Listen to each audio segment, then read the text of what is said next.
Rick and Morty has some absolutely insane dark moments that will leave you speechless. I'm talking about scenes so messed up they make you forget you're watching a cartoon. That out there? That's my grave. But which moments are the darkest of all time? Well, I'm about to count down every single moment that proves this show goes way darker than you think. We're talking suicide attempts, family abandonment, and some seriously twisted stuff that somehow made it onto Adult Swim. This has been a long time coming. I'm gonna rip your fucking guts out and smear them all over your face. These aren't just random dark jokes. These are moments that completely change how you see the characters and will stick with you long after the episode ends. From Rick nearly offing himself to Morty being forced to bury his own dead body, we're covering all the moments that made fans go, holy crap, did that really just happen? Some of these scenes are so dark that they barely feel like comedy anymore. So get ready, because we're diving into the most messed up, shocking, and downright disturbing moments in Rick and Morty history. Trust me, some of these will hit you way harder than you expect. If you think you know how dark this show gets, you're about to find out you haven't seen anything yet. The Purge Planet, Season 2, Episode 9. Oh, I know what this is. You've been able to sustain world peace because you have one night a year where you all run around robbing and murdering each other without consequence. That's right. What? It's like the Purge, Morty. Look Who's Purging Now starts as a satire of the Purge movies, but quickly becomes one of the most disturbing episodes in the entire series. Rick and Morty land on a planet where one night a year, all crime is legal, including murder. What starts as Rick mocking the concept turns into both Rick and Morty becoming absolute monsters. At first, Rick is dismissive of the whole Purge concept, calling it stupid and primitive, but when some cat people try to rob him, Rick kills them in self-defense. That should be the end of it, right? Wrong. Rick discovers he actually enjoys killing during the Purge and starts hunting people for fun. But here's where it gets really dark. Morty joins in. After being traumatized by watching Rick murder people, Morty snaps and starts killing with even more enthusiasm than Rick. Oh, fuck that, Rick! We gotta kill her! Kill her! Whoa. Kill her! Jeez, Morty, purge it down a little. Purge! Don't purge! You're sending me mixed messages, Rick! We're talking about a 14-year-old boy gleefully murdering innocent people and loving every second of it. The episode shows Morty and Rick going on an absolute killing spree through the city. Morty is laughing maniacally while gunning down random civilians, including families just trying to survive the night. At one point, Morty says, "I'm gonna kill everyone on this planet," and he genuinely means it. Calm down. Screw you, Rick! I'll purge you too, you old rickety piece of crap! This has been a long time coming! I'm gonna rip your fucking guts out and smear them all over your face! What makes this so disturbing is that Morty isn't being mind controlled or influenced by alien technology. This is just Morty's natural response to being in a consequence-free environment. The sweet, innocent grandson we know is capable of genocide when given the opportunity. Rick actually becomes concerned about how much Morty is enjoying the violence. Think about that. Rick Sanchez, who regularly commits crimes across the multiverse, is worried that his grandson is too into murdering people. When Rick is the voice of reason, you know things have gone completely off the rails. The episode gets even darker when they meet Arthricia, a cat person who's trying to save her grandmother. Morty immediately wants to help her because he has a crush, but she ends up stealing their ship and leaving them to die during the Purge. When they finally catch up to her, Morty threatens to kill her too. I can't help but feel ashamed about what I did back there, Rick. I guess you were right. I've got a lot of repressed stuff I need to deal with. Don't worry about it, Morty. By the end of the episode, both Rick and Morty have embraced their violent impulses so completely that they're disappointed when the Purge ends. They've discovered they're both capable of being ruthless killers, and part of them enjoyed it. The most disturbing part is how easily they slip back into their normal grandfather-grandson routine afterward, like spending a night committing mass murder is just another adventure. It shows that underneath their family dynamic, both Rick and Morty have a darkness that can be triggered under the right circumstances. Morty's Mind Blowers, Season 3, Episode 8. What the hell is this? This, Morty, is my archive of all the experiences you've begged me to remove from your life, lest you go insane. You think Rick erasing Morty's traumatic memories is bad enough? Well, Morty's Mind Blowers reveals it's way worse than you imagined. Rick has been systematically erasing Morty's worst experiences for years, and when we finally see what's been hidden, it's absolutely brutal. The episode starts when Morty finds a room full of his erased memories and decides to experience them all at once. What he discovers is that Rick has been covering up some seriously messed up stuff. We're talking about Morty accidentally causing mass casualties, witnessing horrific deaths, and experiencing trauma that would break most people. Holy shit! How many of these are just horrible mistakes I've made? I mean, maybe I'd stop making so many if I let myself learn from them. Don't break your back creating a lesson, Morty. One memory shows Morty asking an alien if they have butts, only to find out that's the most offensive thing you can ask their species. The alien offs himself out of shame, and Morty has to watch this innocent creature die because of his stupid question. Rick erases it like it's no big deal. Another memory reveals that Morty once saw Rick's true level of intelligence when he wasn't burping and slurring his words. Rick was speaking normally and being genuinely brilliant, but the moment Morty witnessed witnessed Rick without his usual disguise, Rick immediately erased it. This means Rick is intentionally acting dumber around his family, and Morty briefly saw through the act. But the darkest part is when we realize Rick has been erasing his own screw-ups too. There's a memory where Rick accidentally gets someone killed because of his arrogance, but instead of taking responsibility, he just makes Morty forget it happened.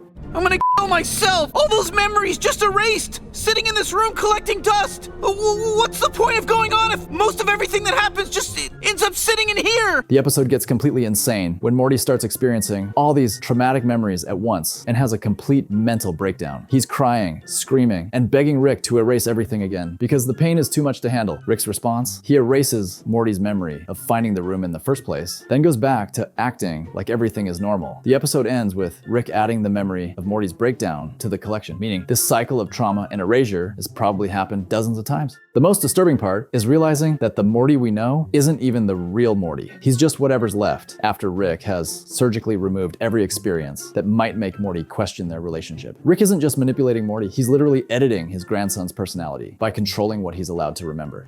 Rick's suicide attempt. Season 2, Episode 3.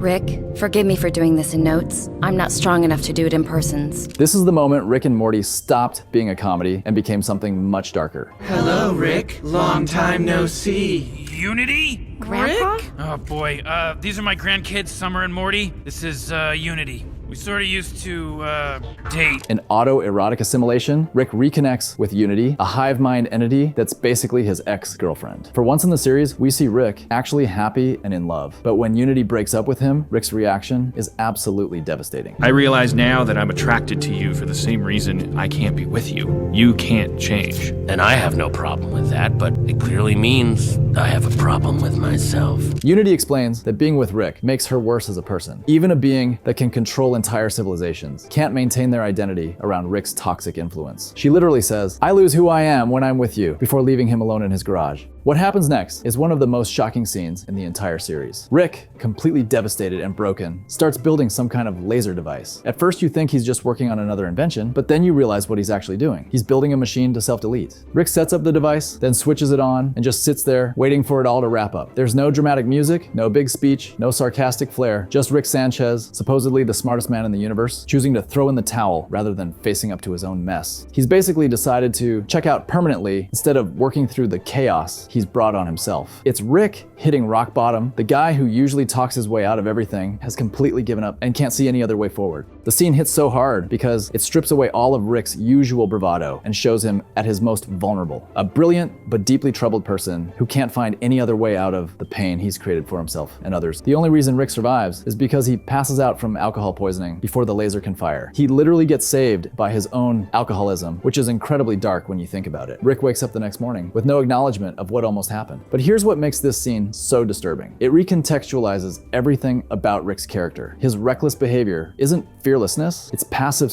suicidality. His cruel treatment of his family isn't sociopathy, it's self-sabotage. His alcoholism isn't a quirky character trait, it's self-medication for severe depression. The episode proves that Rick's biggest enemy isn't any interdimensional threat or cosmic entity, it's himself. For all his intelligence and power, Rick is fundamentally broken and sees death as preferable to continued existence. Maybe I just missed being with a collective. Yes, Rick, yes. Oh yeah. Yes. What makes it even darker is that this self-deletion attempt happens right after Rick experienced genuine love and acceptance from Unity. Even when Rick finds someone who understands him completely, the relationship still fails because Rick's toxicity corrupts everything he touches. The scene was so intense that many fans didn't know how to react. This wasn't dark humor or satirical commentary. This was a genuinely suicidal character attempting to delete himself on screen. It showed that beneath all the burping and sci-fi adventures, Rick is deeply mentally ill and barely holding himself together. Evil Morty's reveal. Season 1, Episode 10. This Rick was being controlled remotely. This is the receiver. Yeah, but where's the transmitter?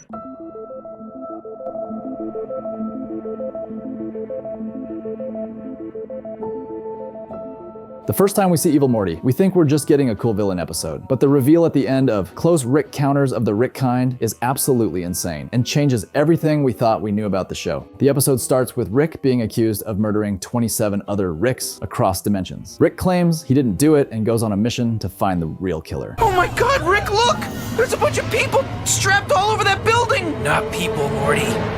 Mortys. This leads them to this evil lair where dozens of Mortys are strapped to the outside, screaming in agony while being tortured. Inside the lair, they meet Evil Rick, who seems like the obvious villain. He's got this whole evil genius thing going on, torturing Mortys and planning to scan Rick's brain before killing him. Evil Rick even has his own Morty sidekick, who just stands there looking creepy with his eye patch. When our Morty gets thrown in prison with all the other captured Mortys, he tries to convince them to fight back, but Evil Morty tells him Mortys have no chance of defeating a Rick, which seems like standard villain dialogue at the time. All right, Mortys, listen up. My name is Morty Smith from Earth Dimension C-137. I know you're scared because I'm scared, but that's no reason to accept our fate. But then our Morty gives this inspiring speech, and all the Mortys break out and defeat Evil Rick by overwhelming him. During the fight, Evil Rick actually begs them to delete him, saying, "Do it! Delete me!" Which seems weird, but you don't think much about it. By the way, I'm using words like delete and off to be in good graces with the censorship overlords. Here's where it gets absolutely crazy. After Evil Rick is defeated, 2 Ricks from the Citadel examine his body and discover he was being remotely controlled the entire time. One of them says, "I've seen this tech before," while looking at a receiver implanted in Evil Rick's brain. Then comes the twist that nobody saw coming. The camera pans to Evil Morty, standing with all the other rescued Mortys, and we see him destroy a device hidden in his eye patch. The eye patch wasn't just for show. It was the remote control for Evil Rick. This means Evil Morty was the real villain all along. He was controlling Rick, forcing him to torture other Mortys, and orchestrating the entire thing while pretending to be another victim. The episode ends with Evil Morty boarding a transport ship with the other Mortys, blending in perfectly while everyone thinks the threat is over. The reveal is disturbing because it shows that a Morty can be just as dangerous and manipulative as any Rick, but it's even darker when you realize what this means. Evil Morty had to watch his own Rick get defeated and killed without showing any emotion, perfectly playing the part of an innocent victim while secretly orchestrating everything. The Cronenberg Apocalypse, Season 1, Episode 6. Boy, Morty, I really Cronenberged the world up, didn't I? We got a whole planet of Cronenbergs walking around down there, Morty. At least they're not in love with you anymore, though. It's a huge step in the right direction. Oh my God, it's a living nightmare. The moment that completely changed what Rick and Morty could do to its audience. In Rick Potion number 9, what begins as Morty asking for help, getting a date with Jessica, turns into literally ending the world. And I mean literally. Hey, listen, Rick. Well, I was thinking, could you make some sort of chemical thing happen inside of Jessica's mind?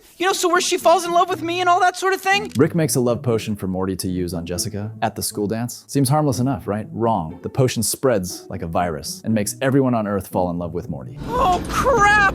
What are we gonna do, Rick? It's gonna be fine, Morty, relax. I whipped up an antidote.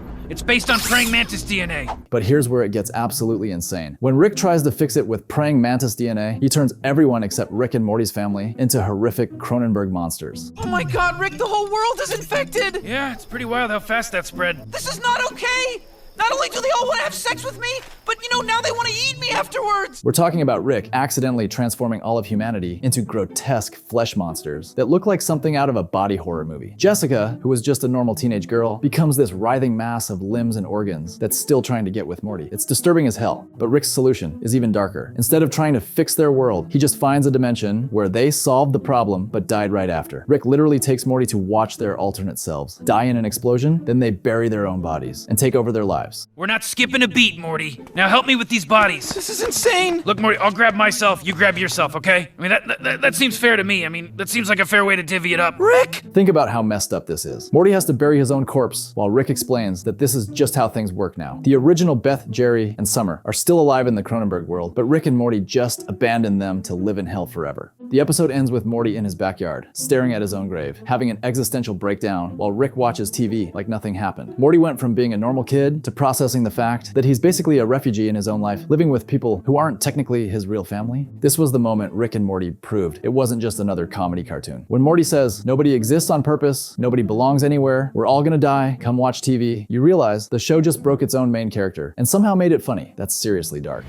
Summer's existential crisis. So, you're not my brother? I'm better than your brother. I'm a version of your brother you can trust when he says don't run. Nobody belongs anywhere. Everybody's gonna die. 60 Minutes seems like a lighthearted interdimensional cable episode until it becomes one of the most emotionally devastating episodes in the series. While Rick and Jerry watch alternate reality TV, Summer discovers something that completely destroys her sense of self-worth. Using Rick's interdimensional cable box, Summer sees alternate versions of her parents' lives and realizes that in every dimension where she was never born, Beth and Jerry are successful and happy. How is is possible? Infinite timelines, infinite possibilities, including a timeline where Jerry's a movie star. In one reality, Jerry is a famous movie star, and Beth is a successful surgeon. Their marriage is perfect, and they're living their dream lives. The implication hits Summer like a truck. I mean, if your father and I achieved our dreams, there's a chance you weren't even born. That came out wrong. That came out very wrong. Fine, I'll find a world where you bothered to have me. She wasn't planned, she was an accident that ruined her parents' lives. Beth only married Jerry because she got pregnant with Summer, and their entire miserable relationship exists because Summer was born. Summer's reaction is heartbreaking. Well, I'm leaving. You can't leave. You're 17. Yeah, and I'm not pregnant. She starts packing to run away from home because she believes her existence is a mistake that destroyed her family's happiness. This 17-year-old girl is processing the idea that everyone she loves would be better off without her in the picture. But here's where the episode gets even darker. When Morty tries to comfort Summer, he reveals that he's from the Cronenberg dimension, where their original parents are still trapped in a hellscape. That out there?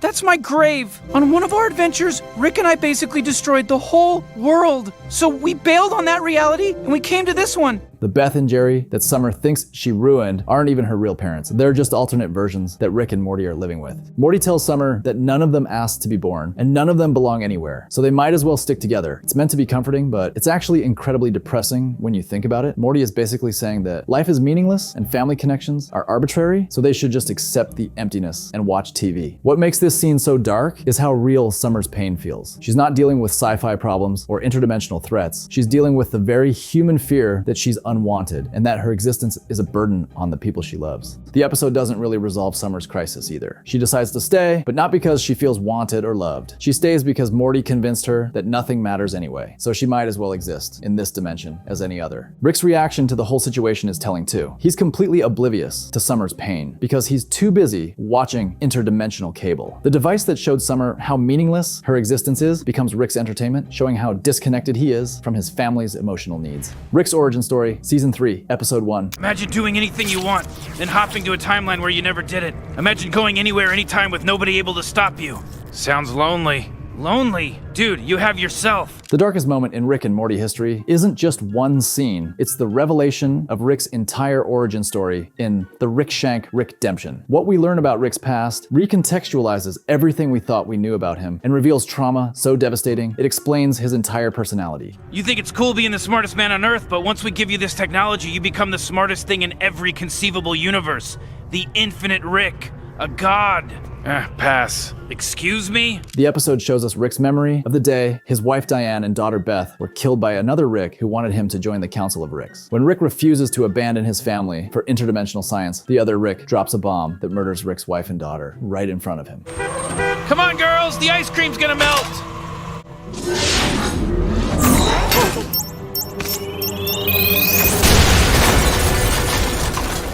We see Rick holding Diane's dead body while their house burns around them. His Beth, the real Beth that he actually raised and loved, is dead. The bomb didn't just kill Rick's family, it destroyed his entire identity as a husband and father in a single moment. But here's where it gets even darker. Rick spends the next several years tracking down the Rick who killed his family, traveling across dimensions, and becoming the genius scientist we know today. But when he finally finds the killer Rick, revenge doesn't bring him peace. Nothing can bring back his real family. This means that the Beth we've been watching for 3 seasons isn't even Rick's original daughter. She's just an alternate version from a dimension where his family survived. Rick has been living with a replacement family this entire time, which explains why he's so emotionally distant and cruel to them. The episode reveals that Rick's alcoholism, depression, and a nihilistic worldview all stem from this unprocessed trauma. He watched his wife and daughter get murdered, spent years seeking revenge, and when he finally got it, realized that nothing could fill the hole left by their deaths. Rick's relationship with our Beth is complicated by the fact that she's simultaneously his daughter and not his daughter. She looks like his Beth, sounds like his Beth, but she's not the person he lost. This explains why Rick can be protective of his family while also being willing to abandon them. They're not really his family. They're just the closest thing he can find to replacing what he lost. The darkest part is that Rick never tells anyone about this trauma. His family has no idea why he's the way he is. And Rick would rather let them think he's just naturally cruel than admit he's broken by grief.